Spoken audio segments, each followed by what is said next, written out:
Yon mga kanegro, ito for today's video, nag-play nga pala tayo bilang isang MC Taxi Rider mga kanegro.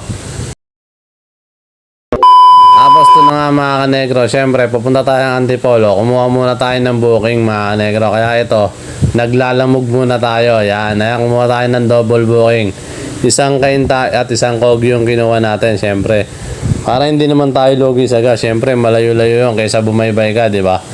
Ito nga din pala yung unang araw natin gamitin tong apps na to mga kanegro, yung lalamog. Kaya medyo nahihirapan tayong konti, nangapa-ngapa tayo. Tapos yun nga, nalaman natin yung diskarte rito. Kailangan pala talaga, dalawang biyahe ang dadali mo mga kanegro. Para hindi ka lugi sa gas. Kasi medyo may kababaan talaga yung per ni lalamog mga kanegro. Biruin mo itong per na, ang kilometer nito mga kanegro. 9.1 km sa halagang 76 pesos. Tapos yung isang booking natin mga kanegro, 16 km sa halagang 120 pesos, di ba? Okay na din yung mga kanegro, talagang gagawin mo lang talaga dito, didiskartehan mo lang talaga siya. Kailangan kada biyahe mo sa lalamog, laging double booking para hindi ka lugi, di ba? Yun nga mga kanegro, kaya ito yung ginawa ko pa Antipolo kasi dito nga tayo mag-a-apply sa may joyride dito sa may Antipolo mga kanegro. Kaya dito tayo kumuha ng booking, di ba? At least may papunta tayo, hindi tayo talo, di ba? Tumakbo tayo na may dala.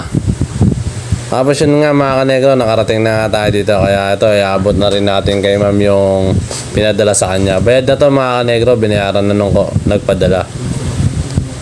Tapos yun nga mga kanegro, nakalimutan ko picturean. Kailangan pala may picture. Siyempre nangangapa pa nga tayo kaya hindi pa natin masyadong kabisado. Dahil ito nga yung first day natin sa Lalamog Rider mga kanegro. Yun nga mga kanegro, pagtapos natin mag-deliver ng dalawang booking natin, ito, dumiretso na agad tayo dito sa may joyride. Ayun nga, may parisan dito sa may gilid. Kaya nag-food trip na rin tayo kasi medyo nagutom na nga rin tayo. Kasi nag-grab na tayo, tapos naglalamog tayo bago tayo pumunta rito. Tapos yun na nga mga kanegro, dito na lang natin tatapusin yung video natin. Abangan nyo kung nakapasa tayo o hindi. Ayun, yun lang mga kanegro, ride safe lagi sa atin. Pa-like and follow and share na rin ng ating video. Maraming salamat.